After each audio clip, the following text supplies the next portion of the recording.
Yes, we're live. Oh, action! Call me! I'm a line. Call me anytime. Call me! That's enough. Hello and welcome to day 2 of the CCA Global Conference 2020. At least Sina's not dressed like a cat this time. Is that helpful, Ian? No.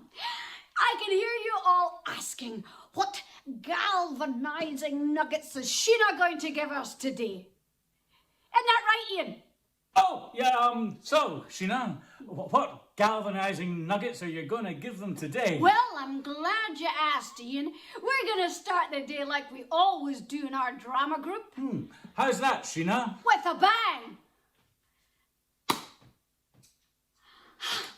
that woke you all up. Anyway, we're going to keep that adrenaline going, guys. We're going to warm up our bodies and warm up our tools. What's the most important tool, Ian? Oh, guessing game. An Allen key. No, a monkey wrench. No, a spirit level. 1, 2, 3, eyes on me. 1, 2, eyes on you. No. The most important tool is Stimme. La voce. The voice. So, we've prepared a little something for you. Hit it, Ian.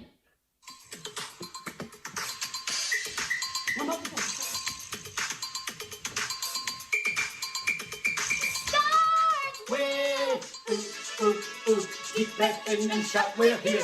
We're on Zoom, with the leaders of customer care. Flip your tongue, left and right, jump up and down and sing our song. We are happy to be here with CCA Global.com. Start with deep breath in and shout, we're here. We're on Zoom, with the leaders of customer care. Flip your tongue, left and right, jump up and down and sing our song. We are happy to be here with CCA Global.com. Come on. Ow, on my back. I think that was really relevant. Okay, I got a button. Oh, how do I follow that? Welcome to day 2 of the CCA Global 2020 convention. And of course, it's our first digital convention. It's a 3-day event. If you didn't manage to join us yesterday, you can catch up on YouTube, and hopefully you'll enjoy today, and we'll see you tomorrow. Now, thanks to Sheena and Ian from the National Theatre of Scotland for getting us up and running there. They'll be with us again tomorrow. I'm Liz Barclay. I'm a CCA director, and I'm also chair of Global Standards. And I'm chair, and I'm absolutely delighted to be chairing this annual convention 2020. The theme of convention is Fast Forward 2021. And if you've been pedaling ever faster in 2020, you probably can't wait for 2021. But I think we've still got quite a lot to do in the last few weeks of 2020, and I imagine that some of that will come up today in today's discussions. I promise no singing and dancing from me. You'll be very relieved to hear. Just a lot of good speakers with seriously good information and experiences to share. Lots of galvanizing nuggets. No housekeeping, no rules. Just let's have your views, your comments, your experiences. If you put those on the chat, I will attempt to keep up with those and bring them up at appropriate points as the session goes on. If you want a speaker view as opposed to a gallery view on your screen, on your top right-hand corner, there is a little button that allows you to swap between the two. And again, on your own tile, on your own little tile, if you haven't got your name on your tile, you can rename yourself. Top right-hand corner, there's 3 dots. Click on that. You can rename yourself. That allows us to tell who you are. If you'd prefer that we didn't know who you are, then of course that's entirely up to you. So let's get going. Yesterday, we had the first of 2 industry debates, and that was about getting a global perspective. And of course, being digital, that did allow us to be joined by Martin King, who is Head of Vulnerability at the Bank of New Zealand. Our keynote speaker was Mark Bly, the author of Angronomics, which addresses why, when economists and politicians tell us we've never had it so good, we seem to fail to recognize that in our day-to-day lives, and we're quite angry as a result. So if you missed that session, then it is still available, as I say, on YouTube. But I wonder if you would mind telling me on the chat, is there a word that stuck in your head after yesterday? Is there a word at the end of the session that you took away with you as the word of the day? Can you put that on the chat for me? And then just give me an idea of what you took away from yesterday and what you were thinking. Interesting is one of them that's being used. You're a bit slow off the mark this morning. I saw lots of people typing frantically yesterday. Fragile, yes, and that was one that really came through yesterday. Opportunity, culture, human first. So there's lots and lots of words that people took away that resonated with them. Mine was well-being. And I get the sense that we've recognized that well-being of our employees is just about the most important thing, and we're determined not to let it go in the coming weeks and months. And I think we'll be discussing it and sharing best practice around about it throughout 2020, no matter how much we throughout 2021, no matter how we fast forward. We'll be constantly looking at ways to enhance the well-being, I think, of our most important asset, our people. And again, lots of you are putting well-being, change our people. So it's very interesting to see what has stuck in your minds. Let's see what comes out of this morning's session. Just before I outline that for you, I'd like to thank our sponsors again. The gold sponsors are Ring Central, Twilio and T-Tech. Silver sponsors Polly and Tisky, and research partner Contact Babel. The format of today is ever so slightly different. We'll kick off with two presentations. Maria Kearns is Managing Director of People and Customer at the Cooperative Bank. She has recorded a short presentation and then she'll take questions. We'll then hear from Group Customer Experience and Operations Director for Tesco, Rob Graham. Again, he will take a few questions, have our comfort break before splitting into smaller groups for the breakout sessions when you'll get a chance to talk to each other. And the closing session today will welcome back Kevin Quantum, who will take us through an award-winning magic performance. So let's meet our first speaker. Maria Kearns is Managing Director of People and Customer at the Cooperative Bank, and she's a member of the bank's Executive Committee. She's responsible for all colleague and customer experience, including people policies, marketing, social media, facilities, and PR. She's there to drive and deliver excellent outcomes across the bank. And Maria joined the bank in 2002. As I said, she'll be here to answer any questions you may have. So please put those on the chat and I'll do my best to pick up on them. Please welcome Maria and the Co-op Bank. Not many of us have got the time to change the world, but we can all do our bit. Doing right by others as well as ourselves. At the Cooperative Bank, we believe in doing what we can too, which is why we've had a customer-led ethical policy for over 25 years, putting your values at the heart of what we do. The original ethical bank, for people with purpose. Good morning all, and thank you for inviting me to speak today.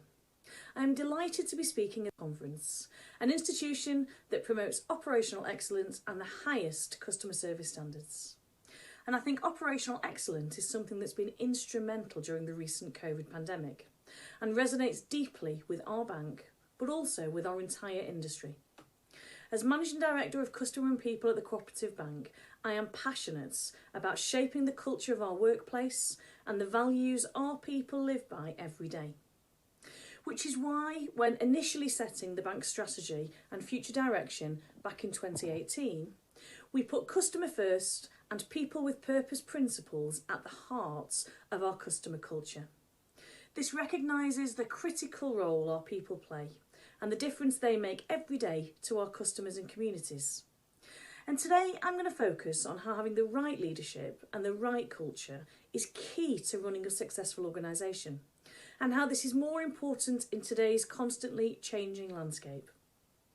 As all of you already know, the pandemic is creating turbulence and disruption, which is changing consumers' expectations, changing technology, and shaping all of the new societal values, which redefines our corporate landscape. And this does present opportunities and challenges for every business, including ours. It's a key strategic priority for me, as it will be for all of you, to understand how to adapt sufficiently and to overcome these challenges and turn them into opportunities. So, a little bit about me. I'm the Managing Director of Customer People, and I began working life on the graduate training scheme for Alliance and Leicester, learning the ropes of banking and completing my postgrad qualifications. During my university days in Manchester, I was very aware of the cooperative bank through the challenging ethical TV ads. And even as a graduate, one of my ambitions was to work here. I had a real desire to work for a company that stood for something. And in 2001, I spotted a vacancy for the role of current account product manager and jumped at it. Fast forward 19 years and lots of interesting jobs and almost every area of the bank later, I now sit on the executive team with the same enthusiasm, love and respect for the bank that I had decades ago. And the thing I enjoy most is working out what our customers want, where we can create value and how we can continuously improve. Luckily, my job allows me to do something I enjoy for customers I care about and for colleagues who really inspire me. And outside of work, I appear to have quite a busy social life, but actually with a very sociable 7-year-old, lots and lots of nieces and nephews, my life is basically dominated by children's Zoom parties. But on to the real heart of the presentation, which for me is values-based leadership.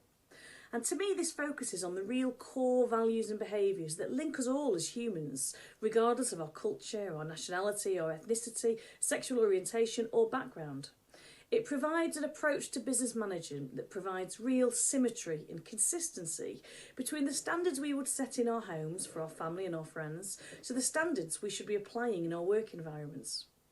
I try very hard to make sure that I am the same person in work as I am at home. I come from a family with lots of siblings and lots of cousins, and whilst I know they want the best for me, they also have absolutely no hesitation in telling me what they think or when I am falling short. And if I know that I'm open to constructive challenge and ensure I treat every colleague as I would want my siblings or my cousins to be treated, then even in hard times, like redundancies, you go a long way to ensuring honest leadership.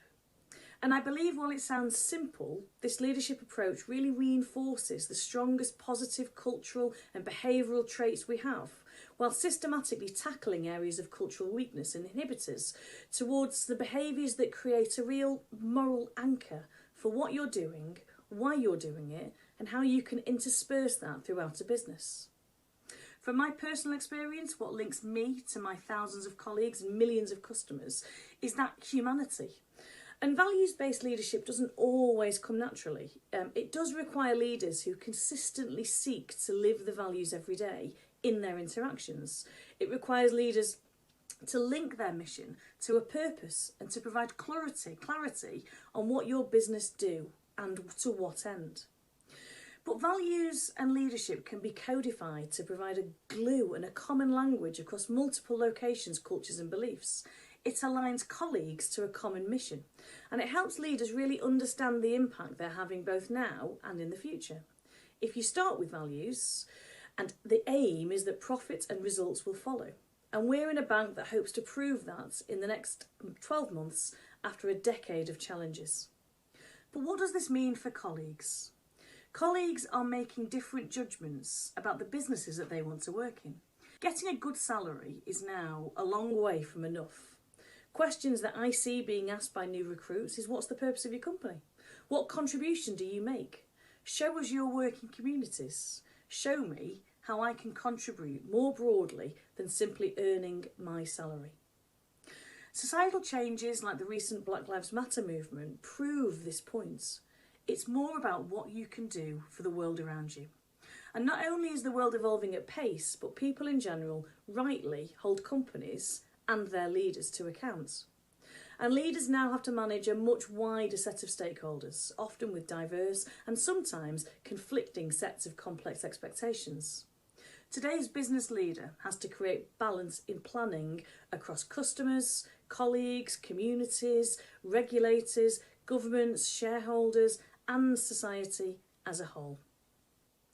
And what COVID has really taught me is the successful leader needs to create an environment to unleash the skills of the people who work for them. The leader today is a facilitator of the right working environments, not the cut and thrust leader who feels they need to make every decision.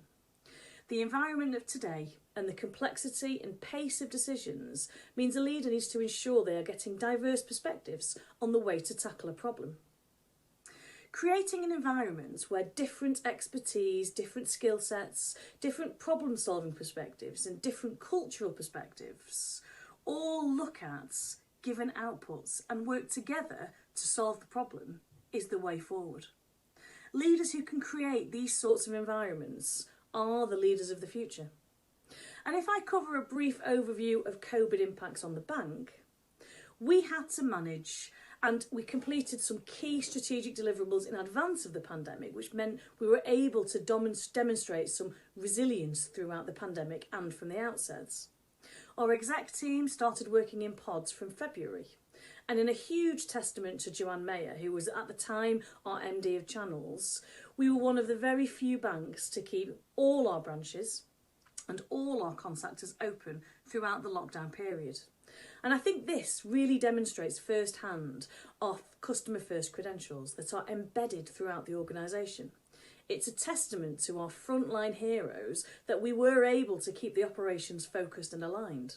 And whilst we have seen increased calls and we have seen increased waiting times across some of our channels, we held up really well under pressure and with the heightened demand. With the introduction of the key worker regime, we ensured we extended remote working as much as possible. We had excellent visibility from ExCo and my cooperative group leaders. We immediately commenced replanning, assessing our financial levers available in order to conserve capital and conserve liquidity to withstand the crisis. And as a result, we reduced our investment portfolio and we paused anything that was non-mandatory because we had lots and lots of things to do. Payment holidays, increased contact limits, new overdrafts, managing resource in a new and creative way against the backdrop of record sickness and shielding levels. Rapidly becoming accredited to provide SIBILs and BIBLs for SME customers, providing partnerships with Cooperatives UK to support cooperative businesses. We had a really, really busy 6 months and we're still doing it. But we know that key to this is the well-being of our colleagues. Our most recent Banking Standards Board survey showed a really high level of engagement amongst the top in the industry, highlighting the passion our colleagues have for the bank and for delivering for our customers.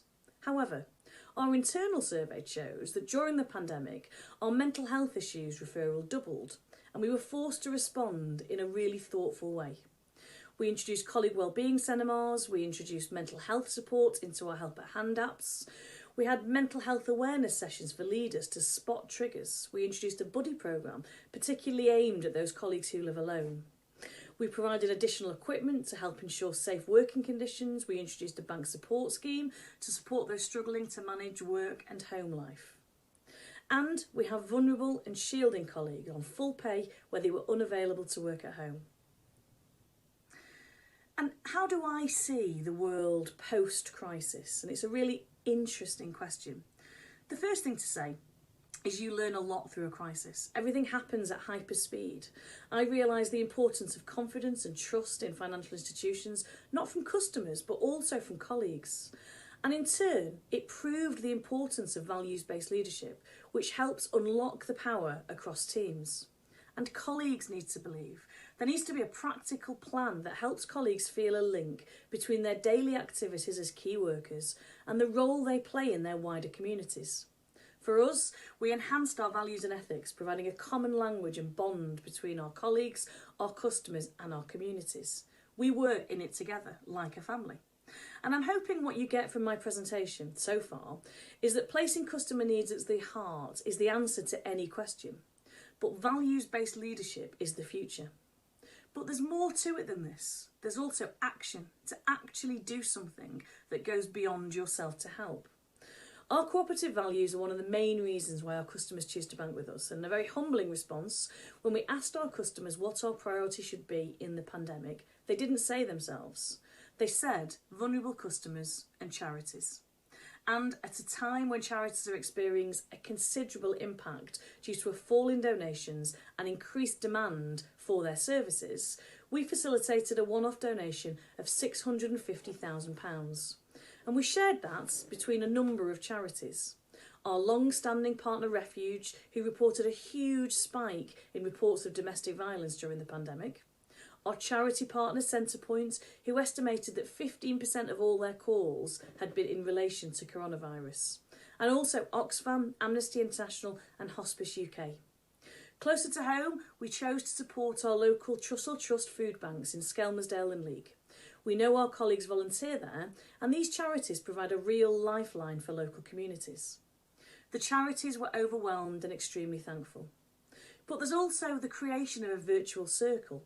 Our colleagues, driven by a common desire to collectively respond to the pandemic, donated thousands of items to create cooperative care packages for our NHS customers. And one of our colleagues who helped send and package all of these care packages received an MBA in the Queen's Honours List for Pandemic Heroes. So we have to keep up this valuable work of supporting our vulnerable customers. Our My Money, My Life campaign on economic abuse led to the Financial Code of Practice in 2018. And the pandemic and lockdown have had a devastating impact on victims. The lack of access to money, high levels of debt and a poor credit rating creates enormous barriers for survivors who want to leave their abuser and lead an independent life. And we will once again campaign for change across the industry. So, in conclusion, I think the pandemic has been a real reset of what's important. Of course, we've had operational capacity tested more than ever before, but it's also brought to the forefront the values of cooperation, where values-based leadership and values-based colleagues bring a new dimension of resilience when times get challenging. I hope some of this has resonated with you. Thank you for listening, and I look forward to our Q&A session. Maria, thank you very, very much indeed. Yes, a lot of that has resonated with me. I think my word for tomorrow is likely to be humanity. I know that you're here, so I know that you're going to join us for a few questions. You may not have spotted on the chat because some questions have come through to me privately. But and I'm sorry, Maria, I can't see you, so I am I am desperate. There you are. No, it's much, much nicer to be able to see you. Thank you very much indeed. I mean, I thought that, if you don't mind my saying, you come across as a real family person. There's that warmth and humanity in there.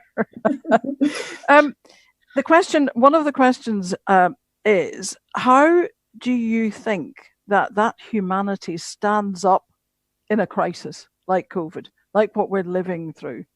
It's not something that you can acquire. I think it's probably something you're born with.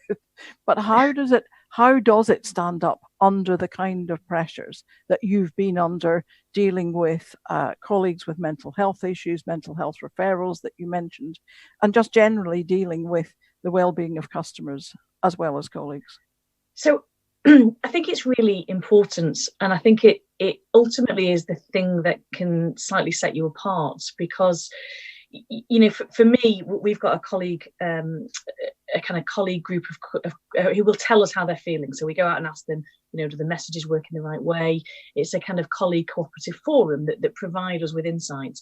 And we've also got a customer union. So the customer union and panel are 3,000 people who are prepared to respond whenever we go out with information. And we use these two kind of vehicles really, really frequently during the start of the pandemic, just to check whether or not we were making the right decisions. And actually, the thing that I think is really interesting is both of them said the same thing, which is they were more interested that they could see leadership in the bank and the bank more generally taking steps to support vulnerable people, as opposed to helping them, who often saw themselves as much more, I suppose, in the middle or in the centre. And I think it's quite heartwarming in some ways, and it's quite humbling in another, because what it says is people don't want to have a sense that people are left behind. And actually, your engagements, and we know we've got some really good colleague engagement levels. We just had our banking standards board results that have come in, really positively, given what colleagues have had to go through, which has been, relentless pace and record sickness levels. There's a lot for frontline teams to have to deal with, and many of ours are actually in offices, so they've got to face that kind of challenge of getting in and out of work.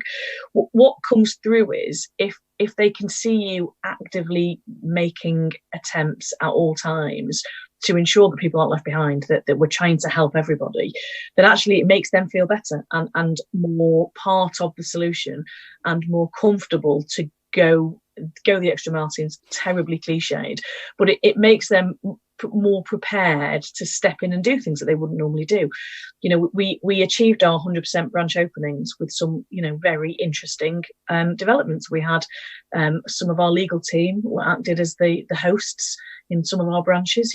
We did things that you would not expect to create that sense that everybody was in this together. And that, hence, I suppose, the response saying, give the help to the vulnerable customers and to the charities. And if I may say so, a lot of my friends who work for charities are terribly, terribly grateful at this point in time for any help they're getting, because obviously they are struggling for cash. There's a few more questions, and I want to very briefly just put these points to you. If I just go to the chat, Dan Britton says that he totally agrees with the values-based leadership, and that's a really interesting talk. Thank you, Maria. I think the key is how you communicate those values across all roles and how managers and leaders buy into the values to help communicate this. You could have the strongest values in the world, but if the communication isn't great, it falls over. How did you overcome that? And one of the other questions that had come through to me was saying more or less the same thing, but how did you get the board on side? So two small elements of the same question. Yeah, so the communication to colleagues was, not to put too fine a point on it, was absolutely constant. So, we sent out, certainly during the pandemic, we had a kind of coronavirus bulletin, and it still goes out now. Every single day it goes out with examples of where we have done things differently for customers, what we expect colleagues to do, how we're helping people, if people need more advice, how they can log into the buddy system, what we can do to support them. And I think in a lot of ways, especially during a crisis, we learned quite early on, you almost can't over communicate. So there is always a danger that those messages become slightly wallpapery, but actually people always know they're there. They know they're getting one every day, and it's going to tell them some things about things that are happening in the bank that they can be either proud of or they can see as best practice and they can get on board with. So actually, I think from a colleague perspective, they are so proud of the fact that all the branches stayed open, hugely proud of that. And actually being able to keep communicating that we've done it again, that another week's gone by and we've managed to keep meeting our customers' needs is a huge buoy to everybody. That's when you start having people, volunteering to get involved because they want to be part of the kind of positive story. So I think getting customers engaged in the process is around making sure that you can meet their requirements. So we switched our comms to customers to be very much around the things that we were doing to support vulnerable customers, so they could see actively that all our work with step change and citizens advice and all those things to help people who were struggling, who'd been furloughed, who didn't necessarily have the money that they normally would have had. We'd set up an emergency fund for people who were really struggling, which was trying to really show that we're going outside of just banking and thinking about them more holistically as people. And I think, again, that's quite, I'm not saying easy, but it's quite a straightforward comms message to get across to people, because as long as you've got a reasonable set of actions that you've done, it feels very authentic. I think the board is slightly different because we clearly have strategic commercial goals to meet. We are driving for sustainable profitability really, really hard. And actually, we have an extraordinarily supportive board. So what we did very early on, actually our chairman had started to join some of our meetings so he could get a sense of what we were doing. Do we need any more support? Could they provide advice and guidance? And actually, that was a really helpful link, because then we started to share that material with our board members. They started to feel like our colleagues. It kind of all came together very well. Helpfully, I think having a supportive board is key to it. But as long as you've got enough actionable messaging, the communication to colleagues and customers can be quite similar. Well, there's the answer. Drag the chairman into the meetings. Very briefly, Maria, in almost a word, Paul would like to know, does Maria feel that the lack of consistency, I think is what we mean, from UK-based banks during COVID has highlighted the need to work in collaboration to learn lessons, especially when dealing with bereavement and industry, to agree industry standards? And this will come up with the Sybils and Bibbles that you mentioned. Yes. How we deal with the payback of all of those loans. Sorry to push you for a brief answer to what's a one word. So for me, I'm sure everybody will expect me to say this, but for me, cooperation is the absolute key. So it is all about banks cooperating. I do think the industry performed extraordinarily well under the circumstances, but I do think cooperation is key. Thank you very, very much indeed, Maria. It's been an absolute pleasure to have you with us at Convention and to talk to you. Thank you. Thank you for inviting me. And our next speaker is Rob Graham. Now, Rob is Group Customer Experience and Operations Director at Tesco. Again, Rob will be here to answer a few questions, so please do add them to the Q&A. And I will pick them up from there.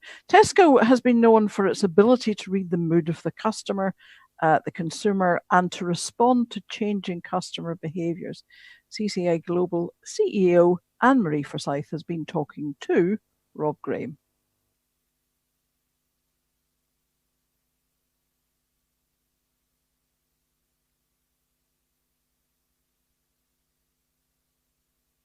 I am delighted to be joined by Rob Graham, who's the Group Customer Experience and Ops Director of Tesco. And Rob's going to tell us just a bit today about the experience of running a very large retail operation throughout the pandemic. So hi to Rob. Hi there. Hi, nice to see you, Anne-Marie. Thank you. Rob, Tesco's fared well through the pandemic. Tell us a little bit about the factors that are behind the headlines, if you will, which have allowed this resilience to come to the fore. And in particular, how has your decision-making as a senior team altered throughout the pandemic? Yes, I guess if I look back to March and when the pandemic really started to hit, what was critical for Tesco was that we had some really clear principles around which we were going to make all the decisions that we needed to make. And we have 4. And those principles were clearly communicated and most importantly followed throughout the early stages of the pandemic, but are still true today. So the first of those was food for all, and most importantly for the most vulnerable in society. So clearly we're in the business of providing essential goods and services to the UK population. And it was really important that as a business, we were very clear that was our role in responding to the pandemic. And as I said, particularly for the most vulnerable in society, hence why we made decisions like growing our online capacity and providing those most vulnerable in the country access to priority slots. The second was safety for everyone, safety for our colleagues, safety for our customers.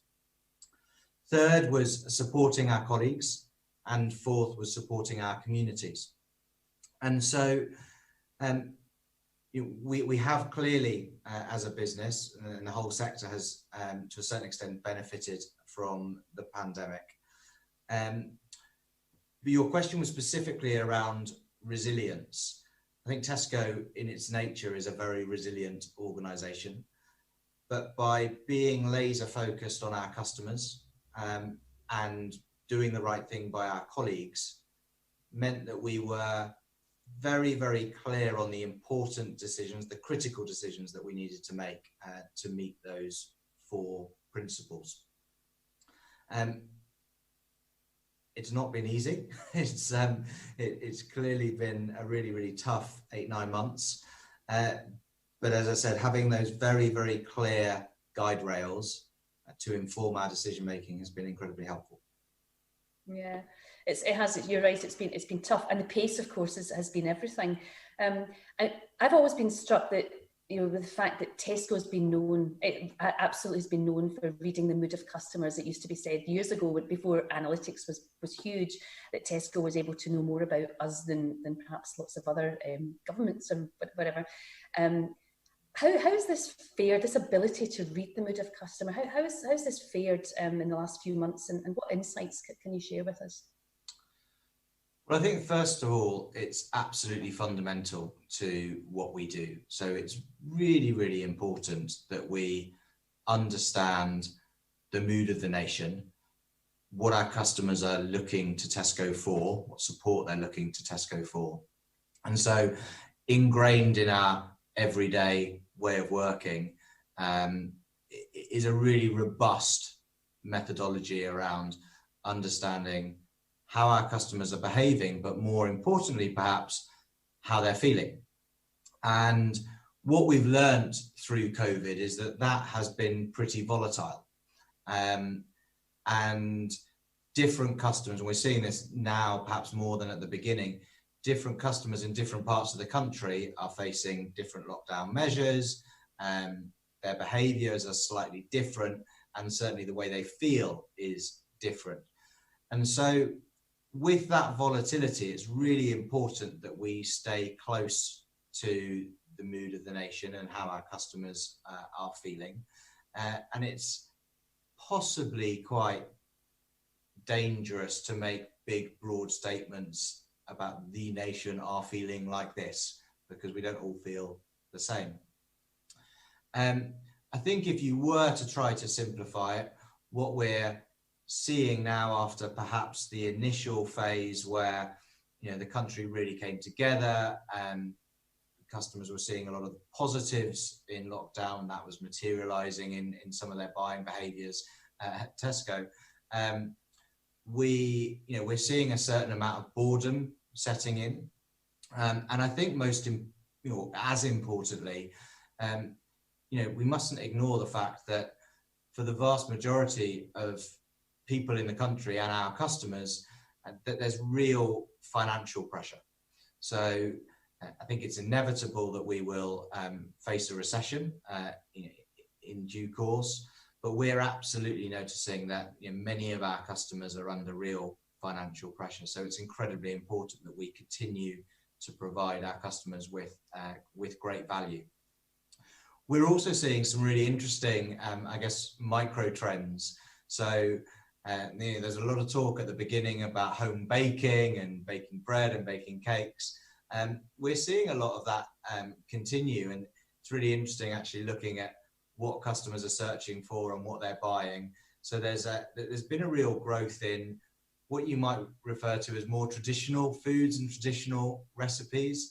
It's really interesting the correlation between what's on Great British Bake Off, for example, on any given week, and then what customers are choosing to buy. So there was an episode recently where they were making macaroons, and suddenly we saw an exponential increase in customers searching for the ingredients to make their own macaroons at home. So there's some really interesting insight within the data. But yeah, I think fundamentally it's just incredibly important for our business and any business to stay very, very close to what our customers are looking for and how they're looking for Tesco to help them.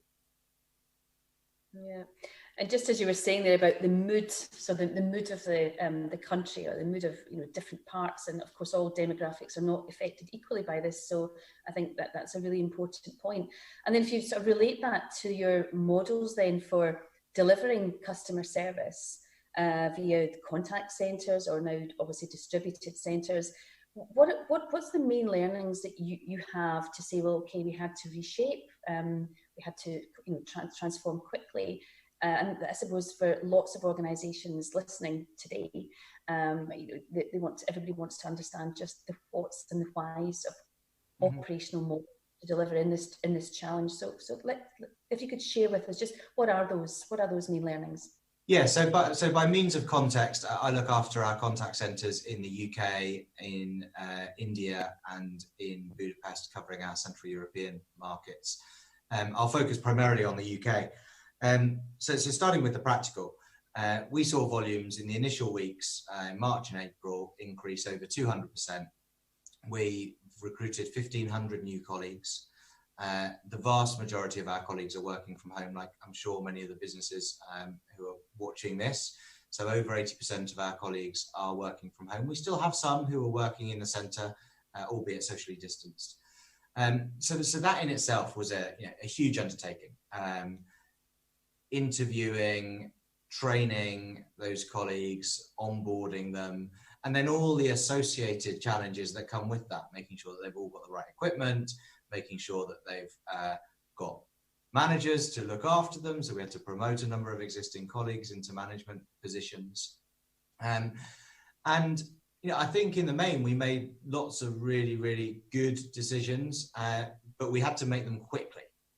And I think, now 8-9 months on, reflecting back, we're still in it. Many of those decisions were absolutely the right decisions. We didn't furlough a single colleague. In fact, for our Tesco colleagues, we paid them all a 10% bonus in the initial months of COVID. I think what I've learned leading that team is the approach that we took at the beginning was very much a kind of a dividing and conquering approach. We didn't have the luxury of time to debate the big decisions. So the role I played was to ensure that every member of my team knew their role and cracked on and delivered that. I think what we've learned from that is perhaps the collaboration and I guess the benefit you get from just having groups of colleagues together and engaging with each other. Perhaps we haven't seen as much in the last few months. And so, we spent quite a bit of time as a team reflecting, how do we be as effective as we possibly can? And, we're now in a phase where we're trying to create more opportunities for colleagues to come together and come up with good ideas to surface some of the key problems that they're facing. And so, if I were to reflect, I think we took a really great approach at the beginning. I'm really, really pleased and proud of how the team performed. But there were perhaps some unintended consequences of that approach, which we're facing into now. That leads us nicely into the whole question of culture, because obviously Tesco's a brand that's been around for a long time, like many large retailers. It has developed a culture, and culture is one of these invisible sort of things, I suppose, isn't it? You kind of know it's there, but it's sometimes hard to put your finger on it. What's this done to the culture, do you think? And are there changes? Do there need to be changes? Will there be future changes? Or are you very much sticking to what you have? Do you think this pandemic is changing your culture? Well, I think, but behind any culture is a purpose. And we have a very clear purpose at Tesco, and that's to serve our shoppers a little better every day. And that's a really straightforward, easy purpose for any colleague, whether they work in a store, whether they work in a distribution centre, whether they drive a grocery home shopping delivery van, or they work in one of our engagement centres, to get behind. Everybody can play a role in delivering that purpose.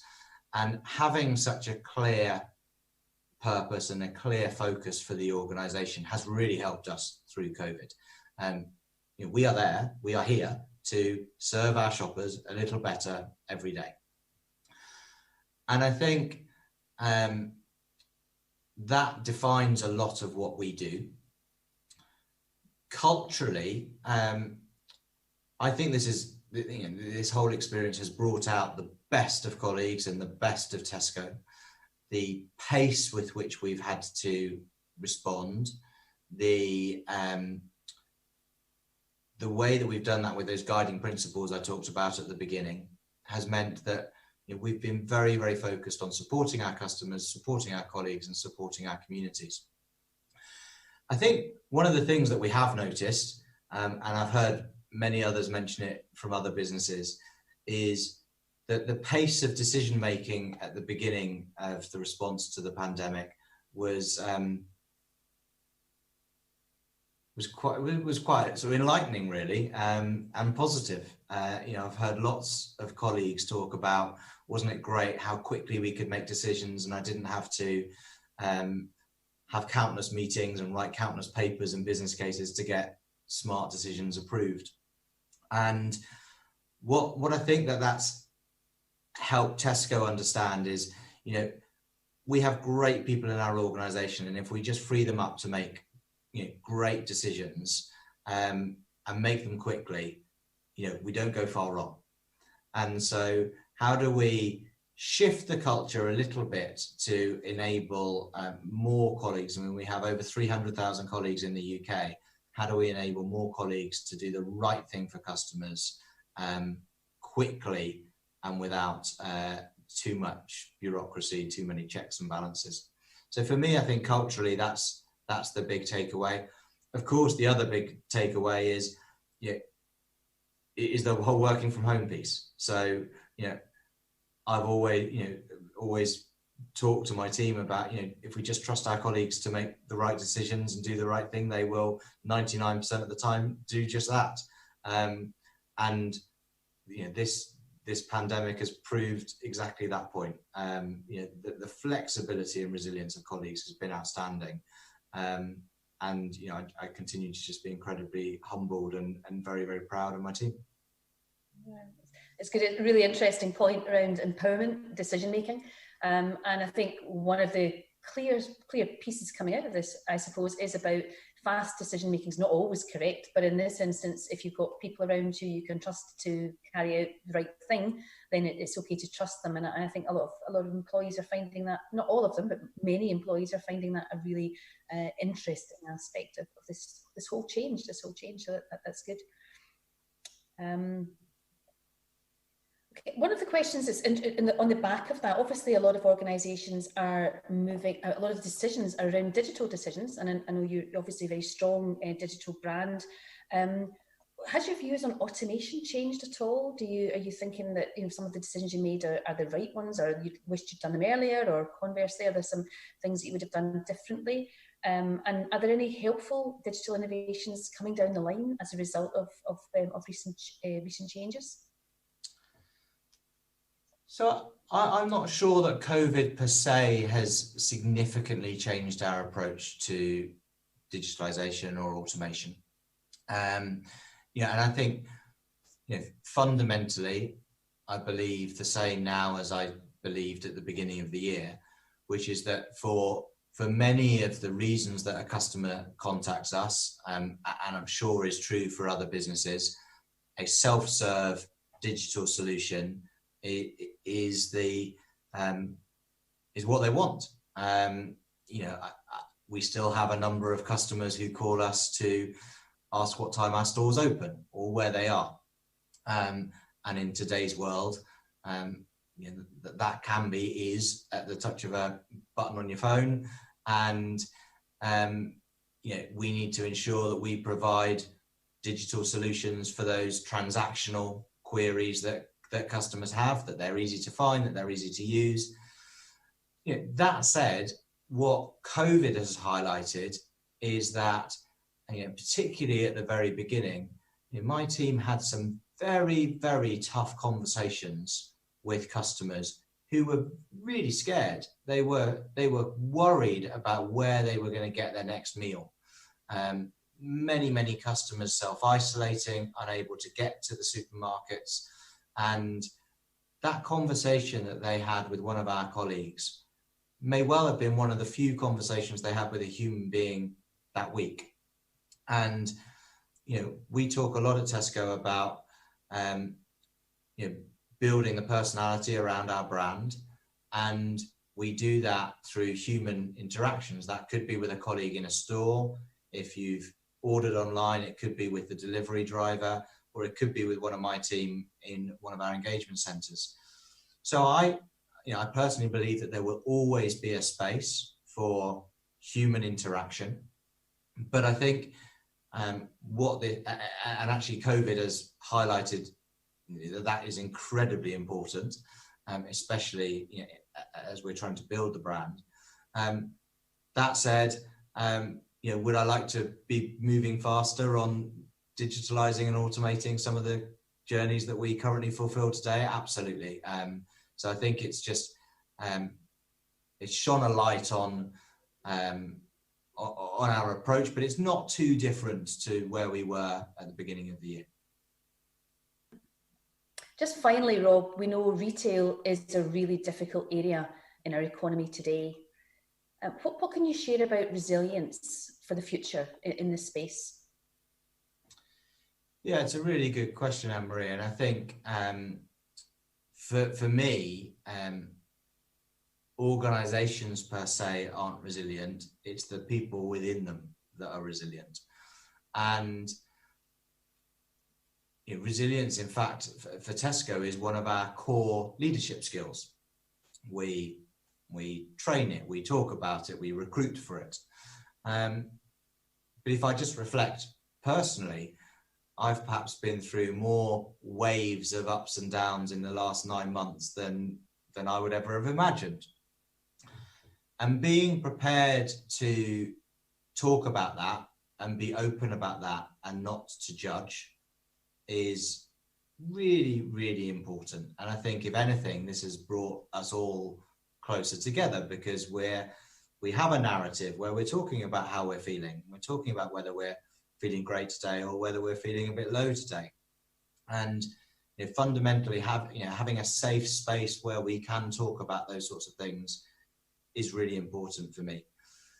I think the other piece that's been really important throughout the last 8-9 months is how do we manage our own well-being? And there are again, for me personally, some huge positives of the last 8-9 months. I used to do an awful lot of traveling. I don't anymore, so I've got time and space in my day for exercise, but also trying new things and flexing our approach and being prepared that perhaps the old ways of working don't quite work as well in this current environment. So I was talking to my team just last week about how some of us aren't even making time for some of the fundamentals, stopping to have some lunch or getting some fresh air, for example. So small things like doing calls, one-to-ones on the phone and going for a walk, taking a break, getting up and out of your chair. There's a huge connection between the physical and the mental and emotional. So I think really two things is, one, give yourself a break. It's okay to not feel great, and it's okay to have tough days and tough weeks. And we're all in this together.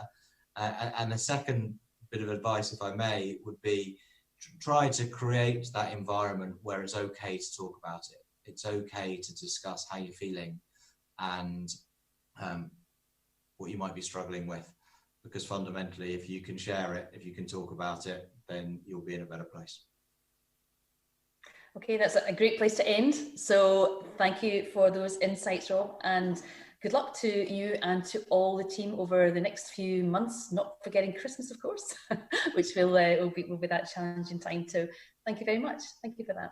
Thanks, Anne-Marie. And thank you very much to Anne-Marie too for talking to Rob Graham. And Rob is with us. Rob, a couple of very quick questions, I think, is what we've got time for. And we can't see you, so we'd be really appreciative if you were to turn your camera on. That would be great. I know you're there.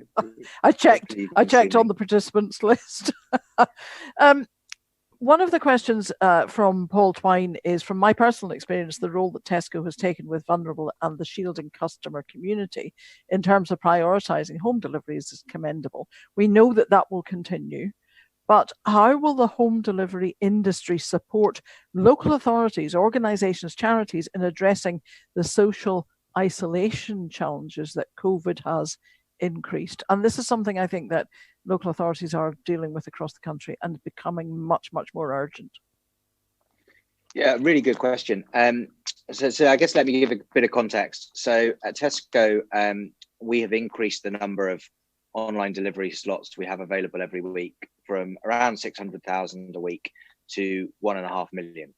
So we've been consistently delivering to 1.5 million customers every week, really since the middle of the summer. And we've already been working with local government in all of the devolved nations to build this group of vulnerable customers, those customers who just can't leave their home to go to a supermarket. So we now have over 700,000 customers on our vulnerable list who get access to priority slots. And that list is made up really in two ways. One, by working with local government for those that they've identified as vulnerable, self-isolating, and so they continue to provide us with customer details, and we ingest that into our master file of vulnerable customers. And in addition to that, so from within the 700 plus thousand, 220,000 of those have been from customers who've contacted our engagement centres to self-declare themselves as vulnerable. We don't play God. We have a conversation with that customer, and for the vast majority, we add them to the list and give them access to priority slots. We've actually seen that number increase in recent weeks, I think as a byproduct of two things. One, clearly the lockdown measures that have been put in place in each of the devolved nations, but also as we enter into winter. So, yeah, I think the question's spot on. I think it is a societal problem and a societal challenge, and I think Tesco is doing a really good job to face into that. And the word, of course, resilience that you used earlier is obviously probably more important than ever. I'm absolutely intrigued. How do you recruit for resilience? It's, again, a very good question. We focus most of all on, we don't care if you've had contact center experience in the past. We recruit for the kind of the core human traits of, can you build a good relationship? Can you engage with colleagues, customers, and so forth? We don't, at a junior level, we don't explicitly recruit for resilience, but as I mentioned in the video, it's one of our core leadership skills. And so we have got a number of training interventions and materials that we use. So if I look, very recent, right now, this week, we've spent time with all of our managers talking about how to have well-being conversations with their colleagues, what that might look like, and that being both physical well-being, emotional well-being, financial well-being. And these are conversations that perhaps some of our managers might not have felt entirely comfortable having. Really interesting talking to a group of them yesterday about how to have a conversation about financial well-being. That's potentially a kind of a no-go zone, but actually it's incredibly important for our colleagues. And we work, for example, with Grocery Aid, who will provide financial assistance not just to our colleagues but to the partners of our colleagues, and so making them aware that that's a service that's available to them. And so for me, I think it's less about explicit training or recruiting for that skill. It's more about having everyday conversations, because resilience means different things for different people, and you can only support a colleague with their well-being, of which resilience is a part, if you're prepared to have that conversation and create the dialogue. So for me, that's the most important. Rob, thank you ever so much for those insights, and absolutely agree with the point on financial well-being. Very, very difficult conversation to have, but we do know that lack of financial well-being does impinge on people's mental health and their mental well-being. So that's great, and perhaps we can get you back at some point during the year to talk to us more about how you actually instigate those kind of difficult conversations with colleagues. But for now, thank you very much, Rob Graham, for joining us. It's been a pleasure to talk to you. Thank you. And it's time for a coffee break. So if you would like to have a comfort break, grab yourself a cup of coffee and back here in about 5 minutes. And then we will invite you to our breakout rooms for a chance to talk to some of the other people at the conference.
Welcome back. And it's time for our breakout sessions. Now, it may not be possible to bring people together in the real world, but we can do that virtually in smaller, more intimate spaces to chat through some of our ideas, exchange views. And in a moment, you will receive an invitation on your screen to join one of those breakout rooms. Sharon's been arranging the chairs in 10 rooms, I think I'm right in saying. Please accept the invitation, and then you will, as if by magic, appear in a room with other delegates to the convention. And we're asking you to discuss the following question. From your experience of the last 8 months, if you had one wish or ambition for your service operation as we head towards 2021, what would it be? So from your experience of the last 8 months, if you had one wish or ambition for your service operation as we head towards 2021, what would it be? And in each breakout room, there will be a host who will facilitate the discussion. In about 25 minutes, then we'll invite you to return to this convention session. We'll have a quick roundup of the points made. So please do use this opportunity to meet up with fellow delegates at convention and have a good old chinwag. And the question again, and I think the question will be on the screen very shortly, that from your experience of the last 8 months, if you had one wish or ambition for your service operation as we head towards 2021, what would it be? So you should be getting your invitations to join your various breakout rooms now. And if you just accept those invitations, as I say, you should appear in a new room along with some of the other delegates at convention. So hopefully you will enjoy that, and we will see you back here in about 25 minutes. And as I say, each room will have a host who will do the job of pulling together some of the points made while you were in your discussion, and we'll come back and hear from hopefully some great ideas that you've managed to come up with while in the breakout rooms. I will hand over to the slide and see you back here in about 25 minutes.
Welcome back, everyone. I hope you had really interesting conversations, and thank you very much for coming back to join us.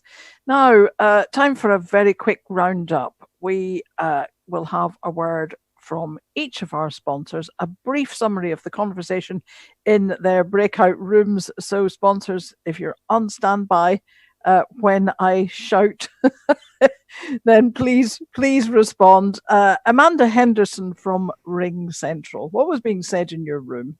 It was really interesting. We had some great talk track, but I think one of the main things that was very apparent was the concerns for everybody's mental health and well-being. So we talked about mental health first aiders, making sure that the agents were actually supported.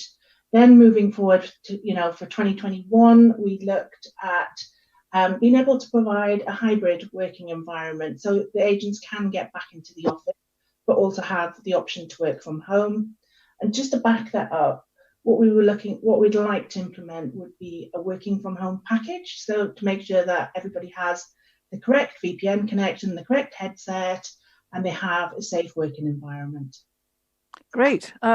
Obviously, we'll be hearing more from you tomorrow, but thank you very much indeed for that. And I should imagine there are things there that rang bells with you. Amanda, thank you very much. Ian Banks from T-Tech.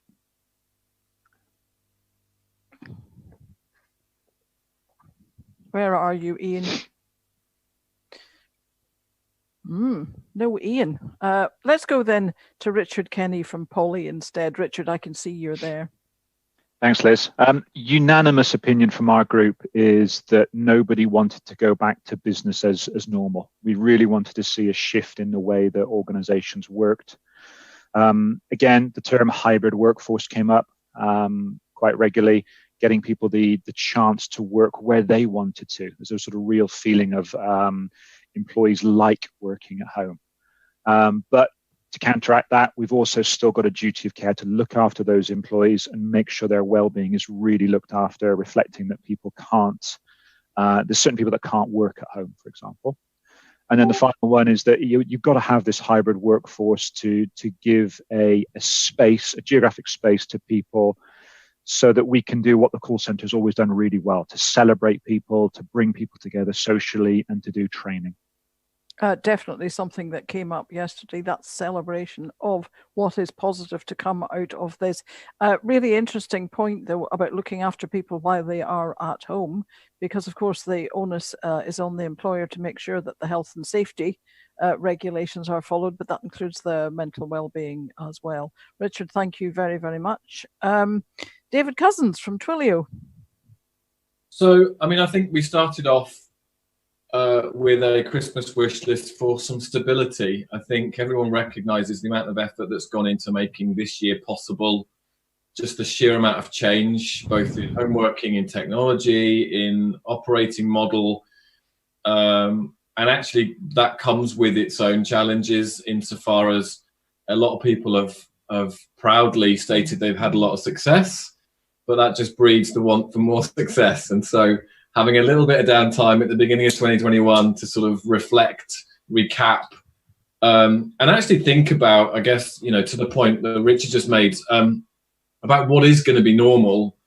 We talked a little bit about recruitment of people during this process. We talked about how do we keep people entertained, and Sean had some great examples of supervisors that are kind of taking it upon themselves to send out little snippets of quizzes. We were blessed with Kevin the magician as well, and talked about the danger, or the challenge rather, of making something that's traditionally very face-to-face as interactive virtually.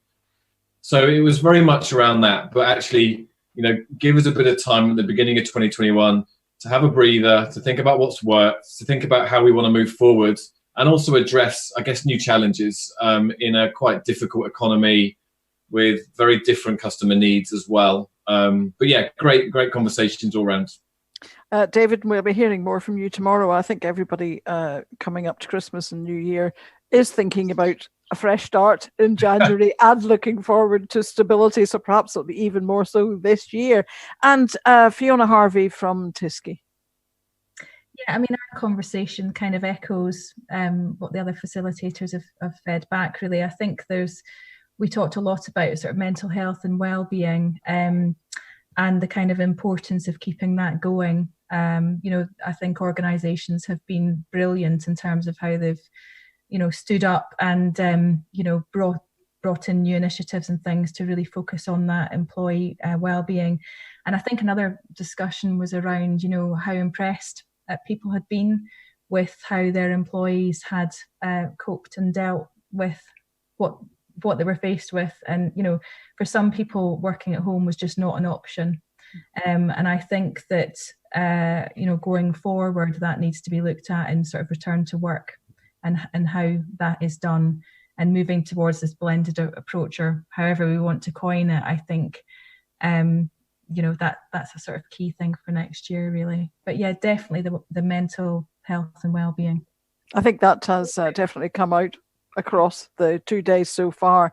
I like the point that people are impressed with their colleagues and employees. That's a very positive note. So thank you very much indeed, all for that. I've scribbled a few notes, but I'm sure we've captured those points, and we'll be talking much more about this probably tomorrow, but definitely throughout 2021. Thank you all very much indeed for those succinct, concise and thought-provoking summaries.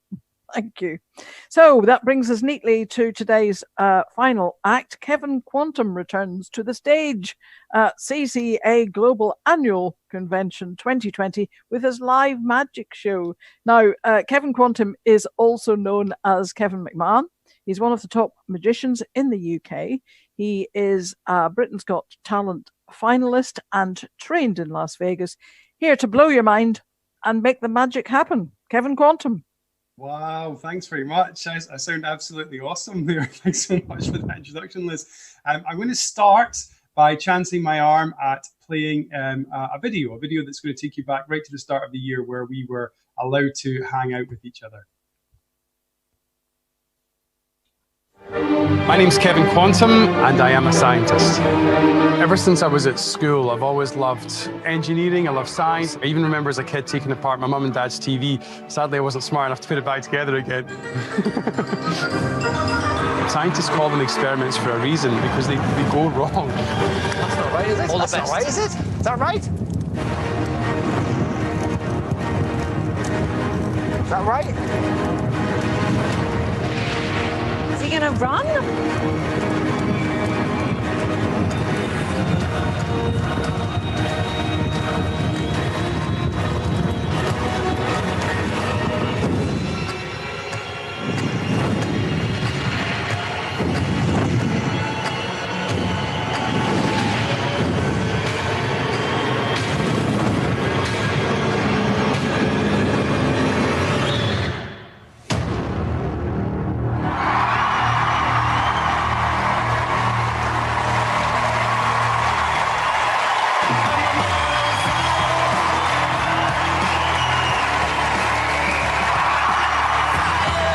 Congrats and respect for what you just did. Well done. This is such a fantastic act. The mix of magic, physics, and sort of daring do. You're kind of like a sexy Doctor Who. Or yeses.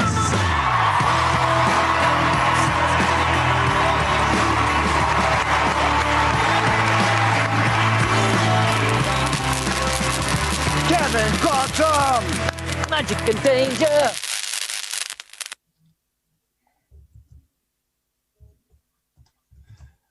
Excellent. Thank you very much. So hello, everyone. Thanks so much for joining me for this last section before you break away for your lunch. I would like to start with something that's interactive. If I've picked up anything in the meeting so far, it's interactivity over Zoom.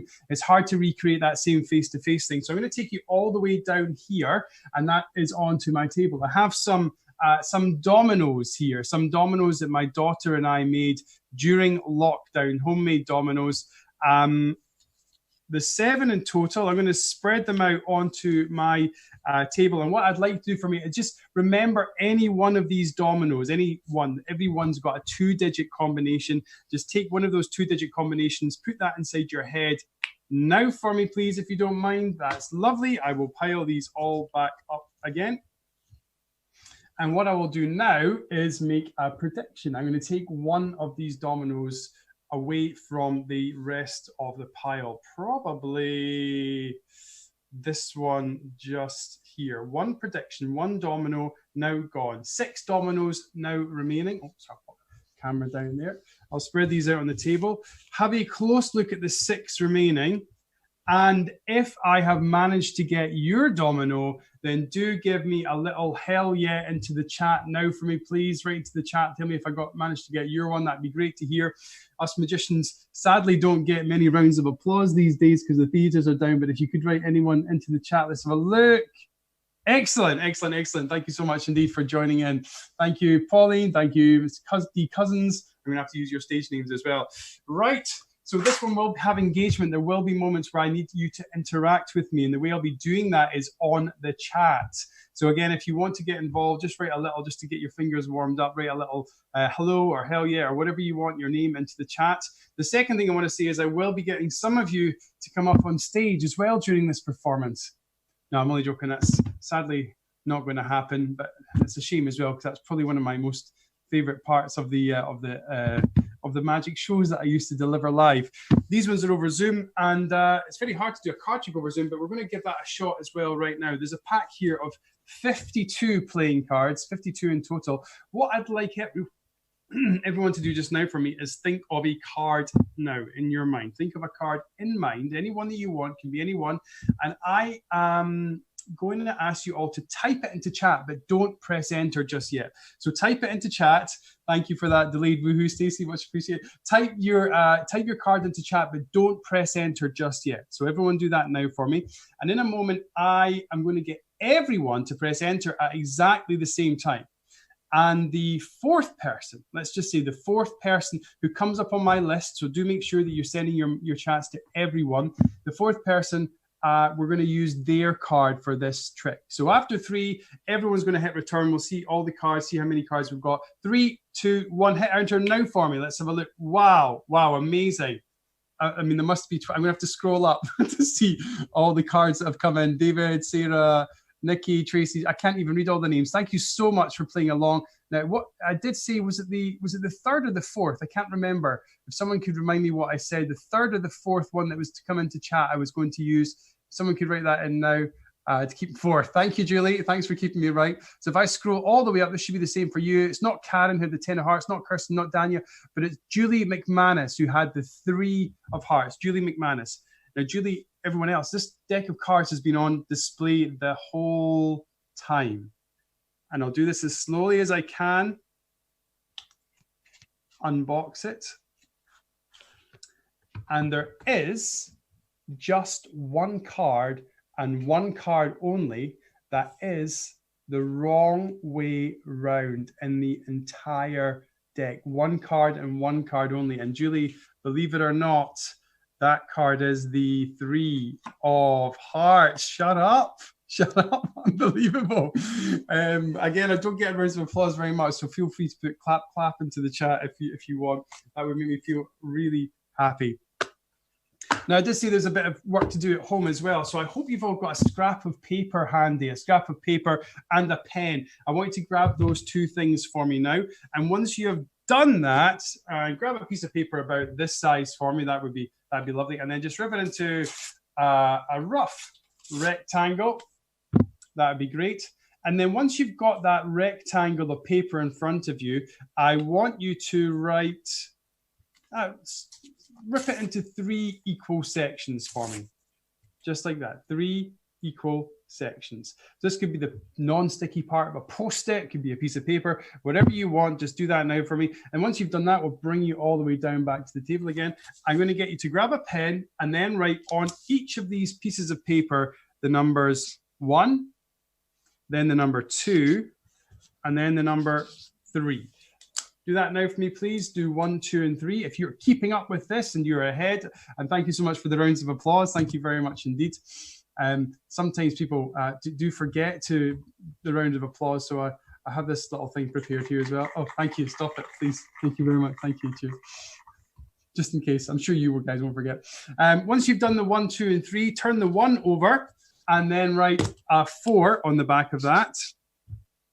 Turn the 2 over and then write a 5 on the back of this. And I'm sure some of you are ahead of me now. Turn the 3 over and then write a 6 on the back of that. So you should have 3 numbers now, 3 numbers, a 4, 5, and a 6 face up on your table. Once you've done that, I want you to mix them up for me. Mix them up on your table, on the tabletop in front of you, if you don't mind, into any order that you like, and then hold your hand out above them. Hold your hand above them and let your hand rest on the top of any one of these numbers. You choose for me at home. It's going to be different for everyone. Just let your hand rest over the top. And once you've done that, once you've chosen that number, say for instance at 6, you're going to flip it over and now add up those 3 numbers. Add up the 3 numbers that are now face up in front of you. Add up those 3 numbers together for me. You should have your own set of numbers. Don't type it into the chat. Don't share it just yet. Just keep that in your head. You should have a number somewhere between, I don't know, 4 and 15, something like that. I have over here a very technical piece of paper that has a list of songs. And what I'd like to do for me is, with your number in mind, remember the song that corresponds to the number that you're thinking of. I'll slowly bring that up like that for you. There we are. Just remember the song that corresponds to the number that you are thinking of. Hopefully you can see all of those. I'll just bring them slowly up again. Some of my favorite songs from over the years. Just remember the song that corresponds to the number you've got. Great, lovely. I hope you now have a song in mind. This next piece of magic is more of a visual performance piece, and it uses my ring. So I'm going to take that off just now and start this.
Thank you very much indeed. I hope you liked that. If you could see that, if I did float for you, do it right. I thought, oh, thank you. Again, I really do appreciate this. If you're reading the chat, move applause. Thank you, Jessica.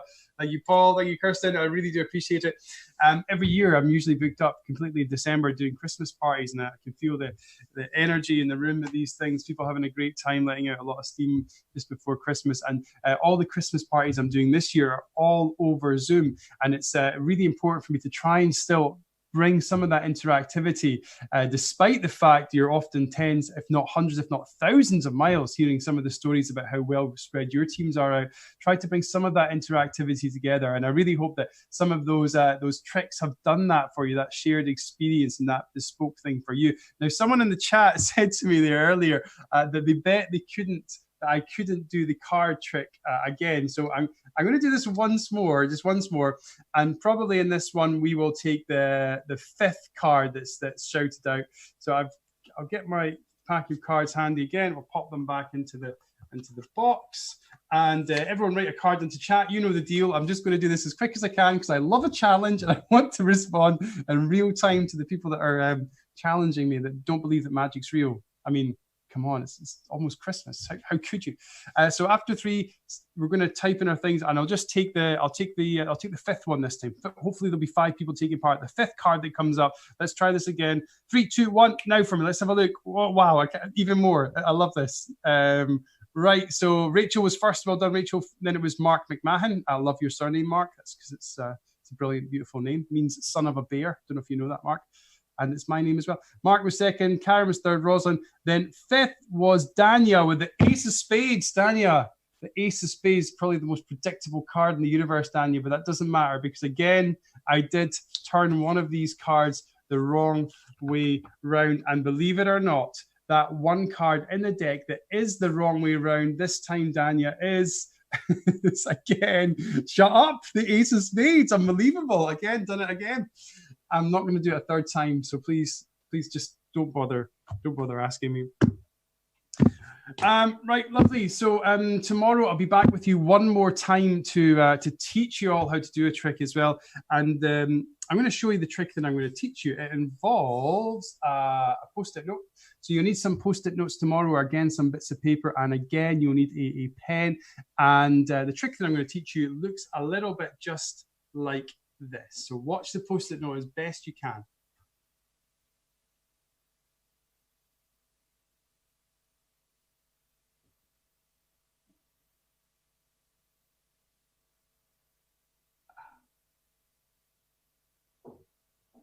Excellent work.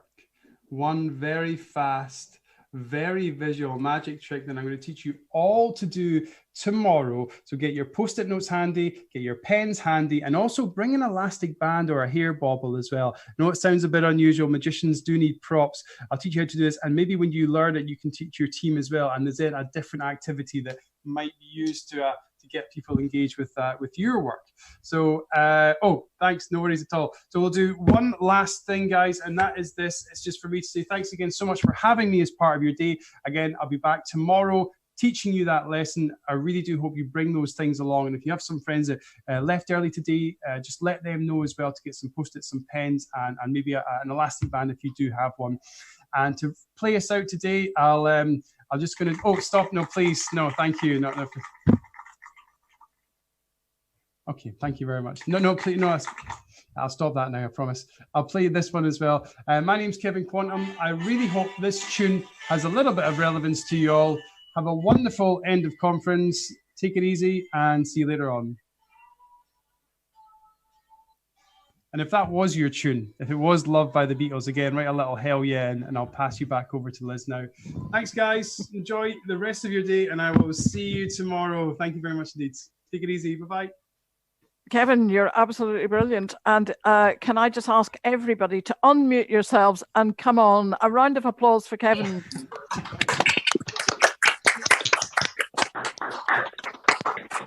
Great. Thank you very much, everyone. It must be so difficult not to get that round of applause, to get that atmosphere. I'm sorry that we can't magic it up somehow or other, but you've been absolutely terrific. Thank you very much indeed for joining us. And we look forward to seeing you tomorrow.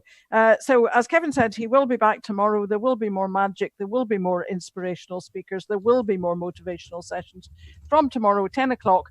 Don't forget to bring those post-it notes, the pens and the elastic band. I want to say thank you to today's sponsors, our gold sponsors, Ring Central, Twilio and T-Tech, silver sponsors, Polly and Tisky, and research partner, Contact Babel. We will see you tomorrow at 10 o'clock.